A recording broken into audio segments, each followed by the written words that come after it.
তো বন্ধুরা, কেমন আছো তোমরা? পিয়া কিচেনে তোমাদের আরও একবার ওয়েলকাম। দেখো, আজকে করব সিমই। সিমই করার জন্য দেখো আমি আগে একটুখানি সাদা তেল দিয়ে আমি কিন্তু কাজুটা আর কিশমিশটা কিন্তু ভেজে নেব।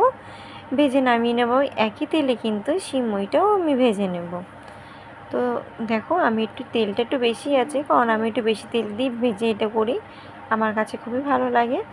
তো দেখো, আমি এখানে দুধটা জাল দিয়ে আমি রেখে দিয়েছি। এরপরে লাল করে সিমইটা ভেজেছি, দিয়ে দেবো দুধটা একটু ছেঁকে, কারণ এখানে সর আছে, সরটা পড়ে গেলে ভালো লাগবে না খেতে।